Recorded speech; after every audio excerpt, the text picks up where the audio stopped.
Hi అండి, welcome to home entertainments for health. నేను మీ సత్య. ఈ వీడియోలో చాలా టేస్టీ అయిన చాలా చాలా చాలా హెల్తీ అయినటువంటి కాబోలి శనగలు ఇంకా పూల్ మకానా కర్రీ మీకు చేసి చూపించబోతున్నాను.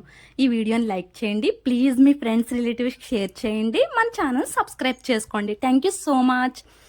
ఎందుకు ఓన్లీ పూల్ మకానా అండ్ కాబోలి శనగల కర్రీనే కాంబినేషన్గా తీసుకున్నానంటే రెండిటిని వలన కూడా మన వెయిట్ బ్యాలెన్స్ అవుద్ది. అంటే పూల్ మకానా అని ఎక్కువగా డాక్టర్స్ వెయిట్ లాస్ ఎవరైతే అవ్వాలనుకుంటున్నారో వాళ్ళకి సజెస్ట్ చేస్తున్నారు. మరి కాబోలి శనగలు అయితే మంచిగా కండబలం అది పెట్టి వెయిట్ని బ్యాలెన్స్ చేస్తుంది. అందువలన ఈ రెండింటిని కాంబినేషన్గా తీసుకున్నాను. అంటే ఈ కర్రీ బాగా సన్నగా ఉన్న వాళ్ళు తినొచ్చు, కొంచెం వెయిట్ ఉన్న వాళ్ళు మాత్రం శనగల్ని స్కిప్ చేసేసి ఓన్లీ పూల్ మకానా కర్రీ ఈ రకంగా చేసుకోండి. ఈ కర్రీ ప్రిపరేషన్ కంప్లీట్ హెల్తీగా ఉంటుంది. ఇలా గ్రేవీగా రావడానికి ఇందులో ఎలాంటి కాజు పేస్ట్ యూజ్ చేయలేదు, ఏ రకంగా మసాలాని పేస్ట్ చేసి ఆయిల్లో ఫ్రై చేయలేదు. ఆయిల్లో ఆనియన్స్ ఫ్రై అవ్వకపోయినా సరే ఇలా మంచి గ్రేవీగా తయారు చేసుకునే విధానం ఇప్పుడు చూసేద్దాం. అయితే ఈ కాబోలి శనగల్లోని మీ అందరికీ తెలిసిందే ప్రోటీన్ ఫైబర్ రిచ్గా ఉంటుంది. యాస్టీస్గా ఈ పూల్ మకానాలో కూడా ప్రోటీన్ ఫైబర్ రిచ్గా ఉంటుంది. దాంతోపాటుగా ఈ పూల్ మకానాలోని సోడియం లెవెల్స్ తక్కువగా ఉంటాయి, మెగ్నీషియం లెవెల్స్ ఎక్కువగా ఉంటాయి, పైగా పొటాషియం కూడా ఎక్కువగా ఉంటుంది. ఎప్పుడైతే మెగ్నీషియం లెవెల్స్ ఎక్కువగా ఉన్న ఫుడ్ ఉంటుందో అది మన గుండె ఆరోగ్యానికి చాలా మంచిది. పైగా ఎవరైతే షుగర్ పేషెంట్స్ ఉంటారో వాళ్ళకి మెగ్నీషియం రిచ్గా ఉన్నటువంటి పూల్ మకానా తీసుకోవడం వల్ల వాళ్ళకి షుగర్ లెవెల్స్ కూడా తగ్గుతాయండి.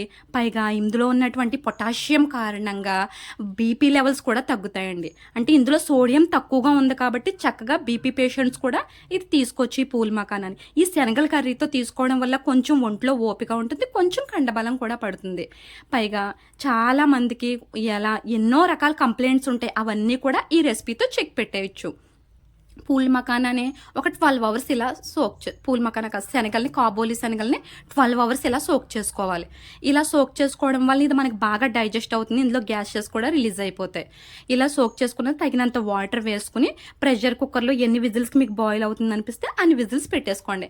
కాకపోతే ఇవి బాయిల్ చేసుకునేటప్పుడే తగినంత పసుపు సాల్ట్ వేసుకుని బాయిల్ చేసుకుంటే శనగకి మంచి టేస్ట్ వస్తుంది, దానివల్ల కర్రీ కూడా బాగుంటుంది. లేదు మీరు కర్రీలో ఇష్టపడేలా ఉంటే అలా అయినా చేసినా పర్లేదు. నేనైతే ఇది ఇప్పుడు వేసేసి ప్రెషర్ కుక్కర్లో 10 విజిల్స్ పెట్టేసుకుంటే ఇవి బాయిల్ అయిపోయినాయి. ఇవి ప్రెషర్ కుక్కర్ పెట్టుకునేలోగా మనం పూల్ మకానాని ఫ్రై చేసుకుందాం. ఇక్కడ పూల్ మకానాని ఆయిల్లో ఫ్రై చేయట్లేదు. చాలా మంది పూల్ మకానా కర్రీ అంటే ఆయిల్లో ఫ్రై చేసేస్తున్నారు, కానీ కాదండి. ఇలా గ్యాస్ని మీడియం ఫ్లేమ్లో పెడితే ఇవి చక్కగా మనకి గోల్డెన్ బ్రౌన్ షేడ్ వస్తుంది.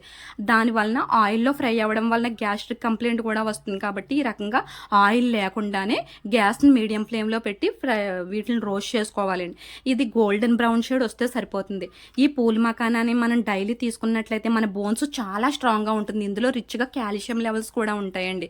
కేళ్ల నొప్పులు, కేళ్ల వాపు ఉన్న వాళ్ళు ఎవరైనా సరే ఈ పూల్ మకానాన్ని తీసుకుంటే వాళ్ళకి ఎముకలు దృఢంగా ఉంటాయండి.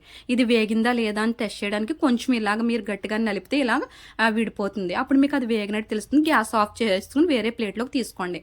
కర్రీ ప్రిపరేషన్ అంతా కూడా చాలా హెల్తీగా ఉంటుంది. అందుకనేసి ఇక్కడ 1/2 టేబుల్ స్పూన్ ఆయిల్ తీసుకుంటున్నాను. మీకు క్లియర్గా కనిపిస్తుంది చూడండి. ఈ 1/2 టేబుల్ స్పూన్ ఆయిల్లో లాంగ మొగ్గలను తీసుకున్నాను. మీరు తినే స్పైసెస్ని బట్టి నేనైతే ఒక 3 తీసుకున్నాను లాంగ మొగ్గలు. మీరు ఎన్ని కావాలితే అన్ని తీసుకోండి, కానీ మరీ ఎక్కువ వద్దండి. ఒక బిర్యానీ ఆకు వేసుకున్నాం. అవి లైట్గా ఫ్రై అయిన తర్వాత ఆనియన్స్ వేసేయండి. ఏంటి 1/2 టేబుల్ స్పూన్ ఆయిల్లో ఆనియన్స్ ఎలా మగ్గుతాయని అనుకుంటున్నారా? ఎక్కువగా ఆనియన్స్ని ఆయిల్లో ఎక్కువ ఆయిల్ వేసి మగ్గించేయడం వలన గ్యాస్ట్రిక్ కంప్లైంట్స్ ఎక్కువైపోతున్నాయండి. ఇప్పుడు గ్యాస్ట్రిక్ కేసెస్ పెరిగిపోవడానికి, గ్యాస్ట్రిక్ కంప్లైంట్స్ మనలో ఎక్కువైపోవడానికి కారణం ఎక్కువ ఆయిల్లో ఆనియన్స్ బాగా ముద్దలాగా పేస్ట్ లాగా ఇలా ఫ్రై చేసుకోవడమే మెయిన్ రీజన్. ఇలా 1/2 టేబుల్ స్పూన్ ఆయిల్ వేసుకుని ఆనియన్స్ని అటు ఇటు సిమ్ ఫ్లేమ్లో పెట్టి రోస్ట్ చేసుకుంటే సరిపోతుంది. చూడండి, జస్ట్ ఇలా కలర్ చేంజ్ అయితే సరిపోతుంది.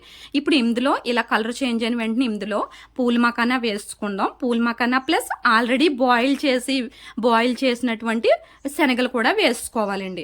ఇలా వేసుకోవడం వల్ల ఈ రెండు కూడా ఆల్రెడీ కుక్ అయిపోయినాయి. పూల్ మకానాని ఫ్రై చేసుకున్నాం, శనగల్ని కూడా ఆల్రెడీ బాయిల్ చేసేసుకున్నాం, ఆనియన్స్ కూడా మగ్గిపోయినాయి. కొంచెం వాటర్ వేస్తే ఇవన్నీ కూడా మగ్గిపోతాయండి, ఎంతో వాటర్ కూడా పట్టదు ఇప్పుడు.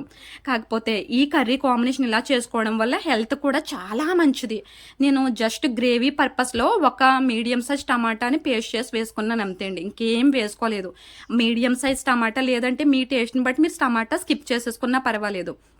ఇక్కడ వేసి మసాలా ఓన్లీ జీరా ధనియాల్ని జస్ట్ సిమ్ ఫ్లేమ్లో పెట్టి ఫ్రై చేసి దాన్ని కొంచెం అల్లం ముక్క వేసి గ్రైండ్ చేసుకోవాలండి. మళ్ళీ చెప్తున్నాను, జీరా ధనియా లైట్గా ఫ్రై చేసి 1 ఇంచ్ అల్లం ముక్క వేసుకుని గ్రైండ్ చేసుకుంటే ఈ పౌడర్ అంతే అండి. ఈ పౌడరే మసాలాకి యూజ్ చేస్తున్నాం. ఇది మీరు కర్రీ దింపేసుకునేటప్పుడు వేసుకున్నా పర్వాలేదు, లేదంటే ఇప్పుడు వాటర్ వేసే ముందు వేసుకున్నా పర్వాలేదు. దీంట్లోకి ఆల్రెడీ కొంచెం పసుపు, కారం, సాల్ట్ మాత్రం చూసుకుని వేసుకోవాలి. ఆల్రెడీ శనగలను మనం బాయిల్ చేసేటప్పుడు వేసాం కాబట్టి. సో చూసారు కదా, ఏమి అసలు ఎలాంటి పేస్ట్లు వేయకుండా ఓన్లీ ఒక్క టమాటా పేస్ట్ వేయడం ద్వారాగానే మంచి గ్రేవీతో తయారవుతుందండి. ఈ కర్రీ మనం ఎంత ఎక్కువ తీసుకున్నా సరే గ్యాస్ట్రిక్ రాదు. చాలా మంది కాబోలి శనగల కర్రీని గ్యాస్ట్రిక్ వస్తుందని అవాయిడ్ చేస్తున్నారు. కానీ ఎలా వస్తుందండి మరి? ప్రోటీన్ మన బాడీకి ఎలా అందుద్దండి? మనం ఇలాంటి ప్రోటీన్ ఫుడ్స్ అన్నిటిని గ్యాస్ట్రిక్ వస్తుందని మానేస్తేనే గ్యాస్ట్రిక్ రాకుండా ఈ రకంగా హెల్దీగా ప్రిపేర్ చేసుకోవాలండి. ఆల్రెడీ సరిపడినంత వాటర్ వేసుకున్నానండి, ఈ రకంగా వచ్చింది. వాటర్ ఎగిరిపోయేటప్పుడు మీకు చూపిస్తున్నాను, అంటే వాటర్ వేసినప్పుడు వీడియో తీయడం మర్చిపోయాను. వాటర్ ఎగిరిపోతుంది అనగా నువ్వు పౌడర్ పేస్ట్ వేసుకోవాలండి. నువ్వు పౌడర్ పేస్ట్ కూడా చాలామంది కర్రీ స్టార్టింగ్లోనే వేసేస్తున్నారు. అలా వేయకూడదు. కర్రీ మనం ఇంకా దించేసుకుంటాం, ఇంకొక హాఫ్ మినిట్లో అనగా నువ్వు పౌడర్ వేస్తే సరిపోతుంది. నువ్వు పౌడర్ ప్లస్ కొత్తిమీర వేసుకోండి. కావాల్సిన వాళ్ళు ఇప్పుడే కస్తూరి మేతి వేసుకున్న కర్రీ చాలా టేస్ట్గా ఉంటుంది, కానీ నేను వేయట్లేదు. అంతే అండి, కర్రీ అయితే ప్రిపేర్ అయిపోయింది. ఇప్పుడు లాస్ట్లో మీరు ఎంత ఆయిల్తో అయితే ఆనియన్స్ మగ్గిందారని అనుకుంటున్నారో ఆ ఆయిల్ని ఇప్పుడు వేసేయండి. ఇలా కర్రీ మొత్తం ప్రిపేర్ అయిపోయిన తర్వాత ఆయిల్ వేసుకోవడం వల్ల మనం చాలా హెల్తీగా ఉంటాం. ఆ ఆయిల్ మన బ్లడ్లో బ్యాడ్ కొలెస్ట్రాల్ ఫామ్ అవ్వకుండా కూడా చూస్తుంది. చూసారు కదా, చాలా హెల్దీగా కర్రీ అయితే ప్రిపేర్ అయిపోయింది. ఇందులో ఉన్నటువంటి మెగ్నీషియం వల్ల మనకి గుండె నొప్పి రాదు, గుండె సంబంధిత కంప్లైంట్లు కూడా రావు. సో మీరు కూడా తప్పకుండా ఇలాంటి హెల్దీ ప్రాసెస్లో హెల్దీ విధానంగా ఈ కర్రీని అయితే ప్రిపేర్ చేసుకోండి. ఈ కర్రీ మీకు నచ్చింది అనుకుంటున్నాను. చాలా బాగుంటుందండి, చపాతీలోకి, రైస్లోకి చాలా టేస్ట్గా ఉంటుంది. సో తప్పకుండా ట్రై చేయండి. ఇలాంటి మంచి మంచి వీడియోస్కి నాకు చేయడానికి ప్లీజ్ ఈ వీడియోని లైక్ చేసి మీరు ఎక్కువ మందికి షేర్ చేయండి. ప్లీజ్ మన ఛానల్ని సబ్స్క్రైబ్ చేసుకోండి. Thank you so much for your all cooperation.